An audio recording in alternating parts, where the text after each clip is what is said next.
We're here today to celebrate Memorial Day, but it could be better said, lest we forget. If you're here today as a veteran who served this country, you're to be commended. Thank you for your service and the sacrifices you made in service to her. But if you're here today, it's not about you. Today is about those who served this nation and made the supreme sacrifice in service to this country. The American military has served this country for more than 240 years.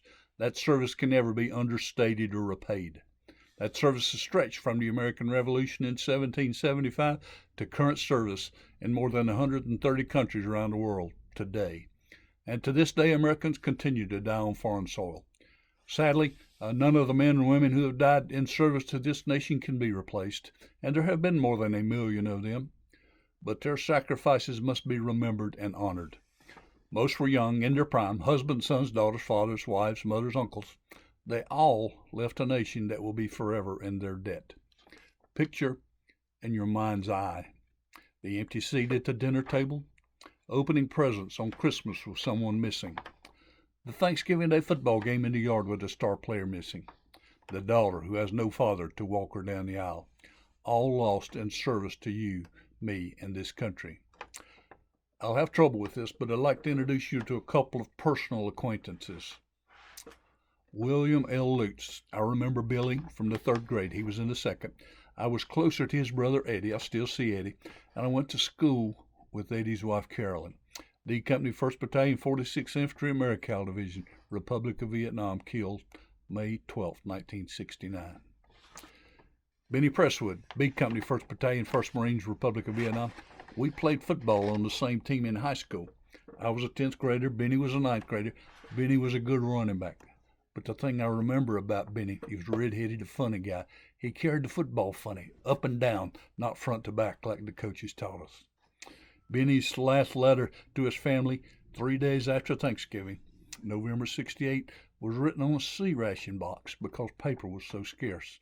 Previously wounded, he died January 9, 1969.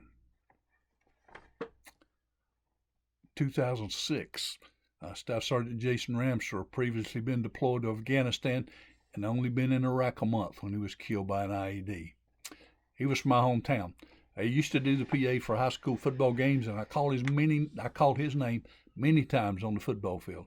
He was not a big guy, but he terrorized running backs as a linebacker. And on the baseball diamond, I once saw him hit a baseball into another zip code. Killed in service to this country. In 2008, another 29-year-old from my hometown was killed when the vehicle he was driving struck a roadside bomb. A true Southern gentleman and proud of what he was doing. Robbie Bowman's family and his friends all talked about his personal motto. He said, "My life has a taste that the sheltered will never know." Robbie told a complete story when his little sister asked him why he had to leave again. He said, "I go and do what I do so you won't have to, my little princess." At its core, Memorial Day commemorates the universal, all-encompassing words from the Bible when it says, "No greater love than this does any man have than to lay down his life for his friends." One more introduction. 1st Platoon, Charlie Company, 26th Infantry, 1st Division, U.S. Army. On a motorized patrol, a 19-year-old Spec 4 was manning the machine gun on top of an armored Humvee as they moved through the streets. High buildings on either side. You can see the picture. Suddenly, though not unexpectedly, a grenade is thrown at the vehicle. It lands in the turret and falls all the way to the bottom of the vehicle where 4 other soldiers were riding.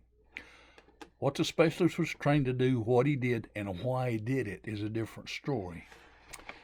Rather than save himself, Specialist Ross McGinnis from Meadville, Pennsylvania, jumped down inside the vehicle and smothered the grenade with his own body.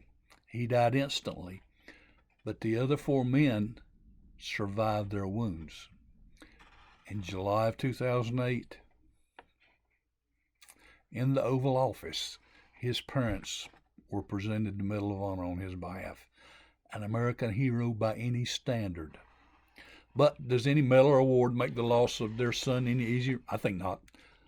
Oliver Wendell Holmes called Memorial Day our most sacred holiday and urged that we not ponder with sad thoughts the passing of our heroes, but rather ponder their legacy. As we ponder the passing of heroes, Ross McGuinness meets every description. These 5 deaths that I just described can never be repaid. But, and I ask you to consider this very carefully, can you consider the 4 other soldiers who lived because Ross McGuinness died? Those 4 other soldiers, their wives, their children, their extended families owe their world to the young man who gave his life to protect theirs. I knew Billy Lutz, Benny Prestwood, Jason Ramshaw personally, and Robbie Bowman's family pretty well, and I could describe how their deaths made me feel.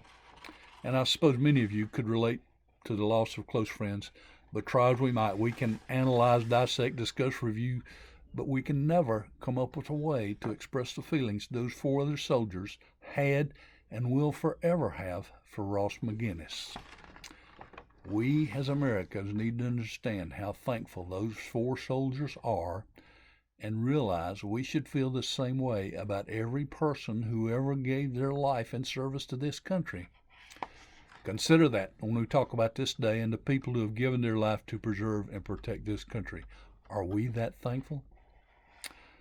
The Americans who have lost their lives in service to this country have not done so in vain, but for a bigger and more noble cause, to not only America, but to the world. Only a few people choose the dangerous but essential work of protecting this country. We always need to remember, honor, and recognize those people who choose to bear the sword to defend this country. We need to be thankful for their service and their sacrifices. There's something else we need to realize. We have a responsibility to carry on. We cannot let those deaths be in vain. Take up the quarrel with our enemies. Never give up. Never abandon the American ideals, and always preserve the principles of justice, freedom, and democracy. We have a responsibility to carry on, preserve, and protect this country. We all know America will never run out of enemies. There will always be people who wish us harm. Hope everyone has a safe and happy Memorial Day.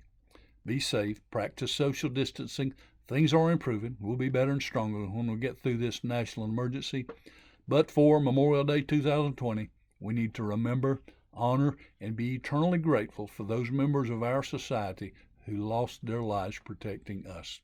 God bless America. God bless the American service members who have lost their life protecting her and us.